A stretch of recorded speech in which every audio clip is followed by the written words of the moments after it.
শ্রী গর্গ সংহিতা গোলকখণ্ডন ষষ্ঠ অধ্যায়।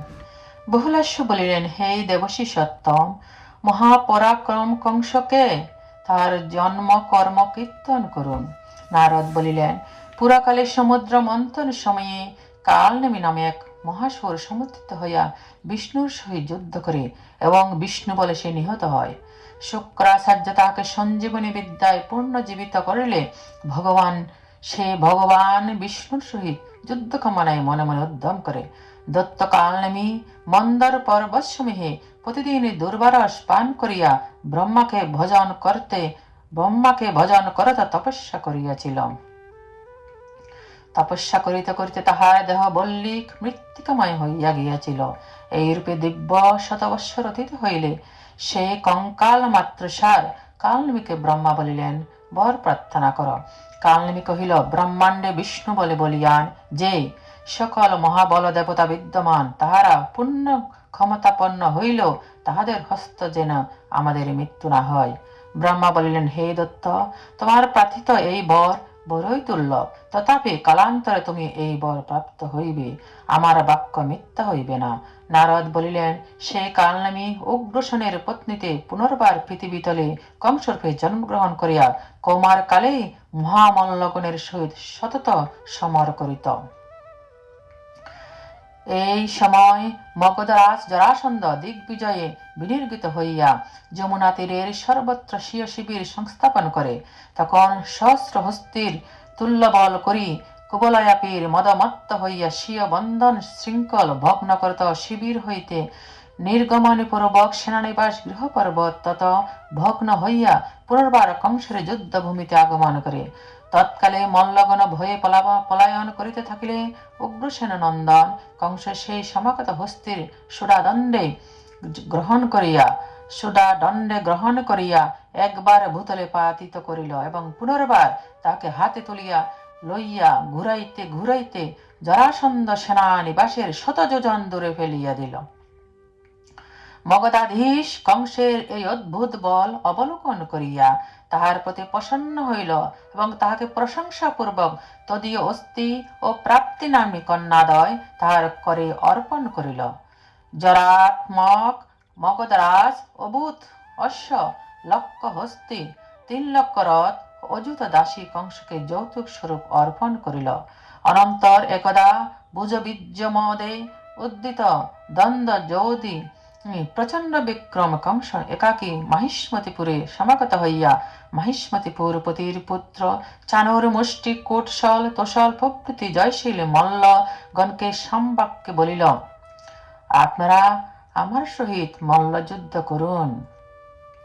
যদি যুদ্ধে আপনারা জয়ী হন তবে আমি আপনাদের চিরদাস হইয়া থাকিব, আর যদি আমি জয়ী হই তবে আপনাদিগকে আমার দাস করিয়া লইব।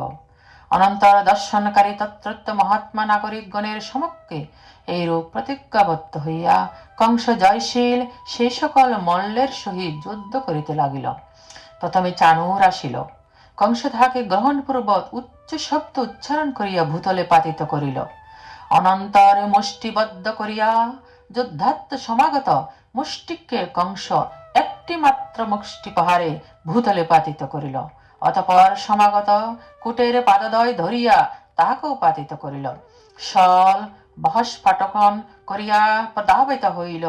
কংস তাহাকে ভুজ দ্বারা ধারণপূর্বক পাতিত করিল এবং পুনরায় হাতে তুলিয়া লইয়া ভূমিতলে ফেলিয়া দিল। অনন্তর কংস তোষলগণকে সবলে গ্রহণপূর্বক ভূপাতিত করিল এবং পুনরায় তাহার পাদদয়ে ধারণ করত তুলিয়া লইয়া 10 যোজন দূরে নিক্ষেপ করিল।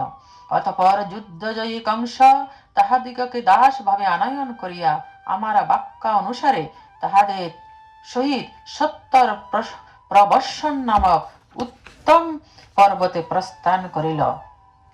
তথায় দ্বিবিধ নামক বানরকে যুদ্ধাভিপ্রায় জানাইয়া তাহাদের সহিত যুদ্ধে প্রবৃত্ত হইল ও 20 দিবস অবিরাম যুদ্ধ করিল। দ্বিবিধ এক পর্বত উৎপাটন করিয়া কংসের মস্তকে নিক্ষেপ করিল। কংস সেই পর্বত হস্তে ধারণপূর্বক তাহারই উপর নিক্ষেপ করিল। অনন্তর দ্বিবিধ কংসকে মুষ্ঠাঘাত করিয়া আকাশপথে উত্থিত হইল। কংস তাহার পশ্চাৎ ধাবিত হইয়া তাহাকে গ্রহণপূর্বক ভূতলে পাতিত করিল। তখন দ্বিবিধ কংস প্রহারে মূর্ছিত, মলিন ও হীনবল হইয়া কংসের দাস ভাব স্বীকার করিল। অনন্তর কংস দ্বিবিধ সহ ঋষ্য ও মুখ বনে গমন করিল। সেখানে অশ্বরূপধারী ঘনরাবি মহাদৈত্য কেশী বাস করিত। তাহাকে মুষ্টি প্রহারে পাতিত ও তাহার উপর চাপিয়া বসিয়া তাহাকে বসে আনায়ন করিল। মহাবল দৈত্যরাজ কংস এইরূপে মহেন্দ্র পর্বতে গমন করিয়া শতবার সেই পর্বত উৎপাটন পূর্বক ক্রীড়া করিল। মহেন্দ্র পর্বতে পরশুরাম অবস্থান করিতেন। কংসের প্রতি তিনি ক্রুদ্ধ হইলেন। সেই ক্রোধ লোহিত প্রলোচন প্রলয়কালীন সূর্য সদৃশ মুনি পরশুরামকে দর্শন পূর্বক কংস প্রণাম করিল এবং পুনঃ পুনঃ প্রদক্ষিণ করিয়া তাহার চরণতলে নিপতিত হইল। অনন্তর পরশুরাম শান্ত হইলেন, কিন্তু মহা উগ্র দৃষ্টিতে কংসকে বলিলেন, হে কীট, তুমি মশক ও মর্কটি শিশু সদৃশ ক্ষুদ্র। হে দুষ্ট, অদ্বৈ বীর্যমানী ক্ষত্রিয় তোমাকে বিনাশ করিব। আমার সমীপে এই লক্ষবার সমন্বিত মহাধনু রহিয়াছে। ত্রিপুর সমরে হরি ইহা শঙ্করকে দিয়েছিলেন। আমি ক্ষত্রিয়গণের বিনাশত্ব শঙ্কর কর হইতে ইহা প্রাপ্ত হইয়াছি। যদি তুমি ইহা আকর্ষণ করিতে পারো, তবে তোমার মঙ্গল হইবে। আর যদি ইহার আকর্ষণ অসমর্থ হও, তবে আমি তোমার বল বিনাশ করিব। তখন কংস পরশুরাম বাক্য শ্রবণ করিয়া সপ্ত তালতুল্য ধনু ধারণ পূর্বক সকলের সমক্ষে অবলীলাক্রমে জেরোপণ করিল এবং কর্ণ পর্যন্ত আকর্ষণ করিয়া শতবার প্রত্যাকর্ষণ করিল। প্রতিবারে আকর্ষণ প্রত্যাকর্ষণে মেঘ গর্জনের মতো টঙ্কার ধ্বনি উত্থিত হইল। সেই নিনাদে পাতালাদি সপ্তলোক সহ ব্রহ্মাণ্ড বিচলিত হইল। দিগগণ কম্পিত ও তারারাশি ভূতলে পতিত হইতে লাগিল। কংস তখন ধনু স্থাপন করিয়া পরশুরামকে বারবার প্রণাম পূর্বক বলিতে লাগিল, হে দেব, আমি আপনার দাস, আমি ক্ষত্রিয় নহি, দৈত্য। হে পুরুষোত্তম, আমি আপনার দাসের দাস, আমাকে রক্ষা করুন। কংস বাক্য শ্রবণে পরশুরাম প্রসন্ন হইয়া তাহাকে সেই মহাধনু দান করিয়া বলিলেন, হে বৈষ্ণব ধনু যিনি ভঙ্গ করিবেন তিনি পরিপূর্ণতম এবং তিনি তোমার নিহন্তা হইবেন। নারদ বলিলেন। অনন্তর মদনোন্মত্ত কংস পরশুরামকে প্রণাম করিয়া নির্ভয়ে সর্বত্র বিচরণ করিতে লাগিলেন। তাহার সহিত কেহই সমরে সাহসী হইলেন না। যাবতীয় রাজগণে তাকে কর দিতে লাগিলেন। অনন্তর কংস সমুদ্র তটে সর্পাকার দৈত্য অঘাসুরকে দর্শন করিল। সেই ফুৎকার দ্বারা রসনা বিস্তার করিয়া আহার্য আকর্ষণ পূর্বক আহার করিত।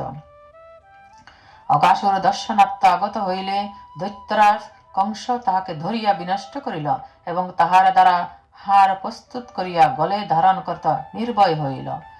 পূর্ব দিকবর্তী বঙ্গদেশে অরিষ্ট নামক এক মহাবৃষভ ছিল। গজ যেমন গজের সহিত যুদ্ধ করে, কংস তদ্রূপ তাহার সহিত যুদ্ধ করিল। মহাবৃষ শৃঙ্গদয়ে অনেক উচ্চ পর্বত উৎপাটন করিয়া কংসের মস্তকে নিক্ষেপ করে। কংস সেই সকল গিরি ধারণ করিয়া তাহার মস্তকে প্রতিক্ষেপ করিতে থাকে। অনন্তর দৈত্যবর কংস মুষ্টি প্রহারে অরিষ্টকে বিনষ্ট করিল। এইরূপে অরিষ্টকে জয় করিয়া কংস প্রাগজ্যোতিষপুরপতি ভূমিনন্দন মহাবল নরক সমীপে গমন পূর্বক বলিল, আমি যোদ্ধার্থী, হে দৈত্যরাজ, আমার সহিত যুদ্ধ কর। যদি আমার সহিত তোমরা যুদ্ধ জয়ী হও, তবে আমি তোমাদের দাস হইব, আর আমি জয়ী হইলে তোমাদিগকে দাস করিব। নারদ বললেন, প্রথমে মহাবল প্রলম্ব কংসের সহিত সমরে প্রবৃত্ত হইলেন। উভয়ের সেই যুদ্ধ যেন পর্বতপরি সিংহের সহিত সিংহের অথবা প্রতিযুদ্ধ মল্লের সহিত মল্লের ন্যায় প্রতিপাত হইল। কংস মল্ল যুদ্ধে তাহাকে ধারণ পূর্বক ভূমিতলে পতিত পুনরায় উত্থাপিত করিয়া প্রাগ জ্যোতিষপুর মধ্যে নিক্ষেপ করিল। তৎপর ধেনুক নামক দত্ত আসিয়া সবলে কংসকে গ্রহণ পূর্বক ভীম বিক্রমে ধরে নিক্ষেপ করিল। কংস পুনঃ প্রত্যাবর্তন করিয়া তাকে ধারণ করত শতযোজন দূরে ফেলিয়া দিল এবং তাহাকে পাতিত করিয়া ধীর মুষ্টি প্রহারে তাহার অঙ্গ বিচ্ছিন্নিত করিল। অনন্তর তৃণাবত নরক নির্দেশে কংসে গ্রহণপূর্বক গগন মার্গে উত্থিত হইল এবং অন্তরিক্ষে লক্ষ যোজন ঊর্ধ্বে তাহার সহিত যুদ্ধ করিতে লাগিল। কংস ও তখন অশেষ বল বিকাশ করিয়া দৈত্য তৃণাবত্যকে আকাশ হইতে আনয়ন পূর্বক ভূমিতলে পাতিত করিল। তৃণাবত্ত মুখ হইতে শোণিত বমন করিতে লাগিল। অনন্তর বক নামক দৈত্য কংসকে তুণ্ড দ্বারা গ্রাস করিতে আসিল। কংস সেই মহাবল বককে ব্রজসদৃশ মুষ্টি প্রহারে ভূপাতিত করিল। মেঘনাদি ক্রোধযুক্ত শ্বেতপক্ষ বলবান বক তখন উত্থিত হইয়া তীক্ষ্ণ তুণ্ড দ্বারা কংসকে গ্রাস করিল। ব্রজসদৃশ ধীরাঙ্গ কংস বক কর্তৃক গিলিত হইয়া তাহার গলদেশে রুদ্ধ করিয়া রাখিল। তখন বকের কণ্ঠদেশ ক্ষতাক্ত হইয়া গেল। সে কংসকে বমন দ্বারা তৎক্ষণাৎ বাহির করিয়া ফেলিল। অনন্তর কংস করদয়ে বককে ধারণ পূর্বক ভ্রামিত করিয়া ভূতলে পাতিত করত আকর্ষণ করিতে লাগিল। তৎকালে বক ভগিনী পুতনা যুদ্ধার্থ সমাগত হইলে কংস হাসিতে হাসিতে বলল, হে পুতনে, আমার বাক্য শ্রবণ কর, আমি নারীর সহিত কদাচ যুদ্ধ করিব না। বকাসুর আমার ভ্রাতা, অতএব তুমি আমার ভগিনী হও। অনন্তর ভূমিপুত্র নরক কংসের অনন্ত বল দর্শনে চকিত হইয়া সুরযুদ্ধে সাহায্যার্থ তাহার সহিত সৌহার্দ্য করিল। গোলক খণ্ডে ষষ্ঠ অধ্যায় সমাপ্ত।